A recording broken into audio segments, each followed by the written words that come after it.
Welcome to This Explainer. Today we're unpacking something deeply relatable. It's this intensely emotional experience that, honestly, almost all of us have gone through, but kind of nobody knows how to talk about it. We're exploring that strange, all-consuming grief of expecting something that was literally never promised to you.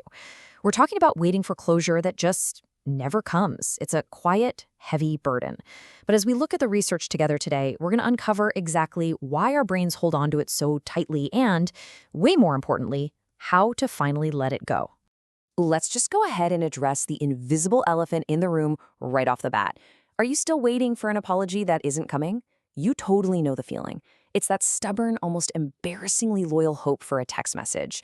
Or maybe you're just staring at your screen, praying those three little typing dots appear, or waiting for that dramatic 2 a.m. knock on the door. The tension here is absolutely fascinating, because rationally, you know it's not happening. No way. Yet, your brain is still actively listening for the sound of it arriving. Our source material describes this beautifully and painfully honestly as the silence of a refreshing inbox. We've all been there, right? Letting your thumb hit refresh for the 50th time in an hour, or habitually checking an ex's social media like a new post is going to suddenly explain the whole shebang. It feels absurd, but you aren't doing it because you genuinely believe a message will magically appear. You're doing it because your nervous system simply hasn't gotten the memo that the message is never arriving. Your brain is essentially stuck in this exhausting holding pattern.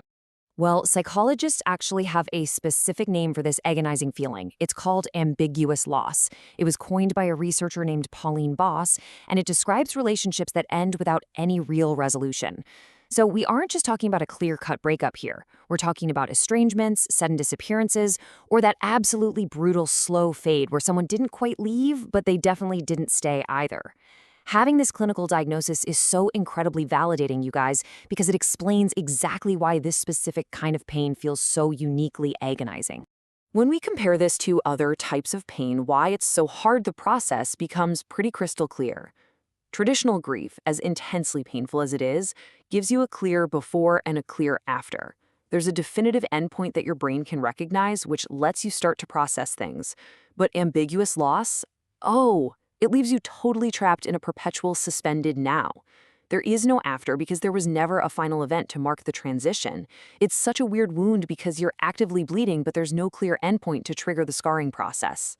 So because there's no endpoint, you wait. But this waiting, it's a kind of labor. If you're sitting there right now thinking that your inability to just move on is some sort of personal failure, please hear me on this. It is absolutely not. Anyone who's been in this suspended state knows that this waiting isn't passive. It's quiet, it's exhausting, and it is completely invisible to everyone around you. You are constantly carrying around this heavy, low-grade alert in your chest. It's a state of constant readiness to receive something, and that readiness actively prevents you from fully showing up in your present moment. I really, really want to emphasize this heavily because so many of us beat ourselves up over it. This is not weakness. This isn't some emotional hurdle you just failed to jump over. Actually, scratch that. It's a built-in biological feature. Your human attachment systems are doing exactly what they were biologically hardwired to do. When a human bond feels unresolved, your attachment system just automatically triggers a search protocol. You aren't weak. Your biology is just desperately trying to solve a giant puzzle that's missing its very last piece. Think of your brain like a computer for a second. When a bond is left unresolved, your attachment system gets caught in this endless loop. First, you check for a sign. Then you hope for a resolution. You prepare to receive it, and then, boom, you crash right back into checking all over again. It is exactly like a computer program with literally no exit condition. It just loops and loops, completely exhausting your system simply because it hasn't been given the specific data input it needs to finally shut the program down. We so often think that to stop grieving, we just need to find a way to be happy again.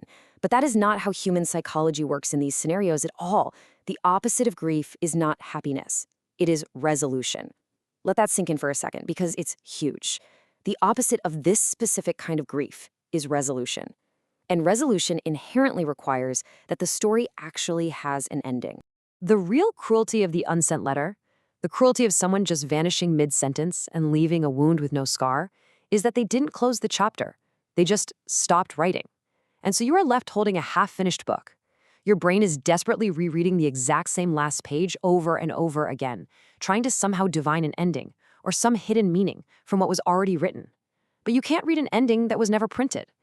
Which really forces us to ask the big question, what are we actually waiting for? Because deep down, we're rarely waiting for the literal thing. You aren't actually waiting for the literal text message or the literal words, I'm sorry. The psychological motivations here run so much deeper than just the surface level communication we think we're missing. Underneath all that pain, we aren't looking for a text. We're looking for a very particular kind of peace. It's an act of faith, really. It's a refusal to believe that connections can just die without any ceremony or that things can end without meaning. It's a fundamental belief in an ordered universe.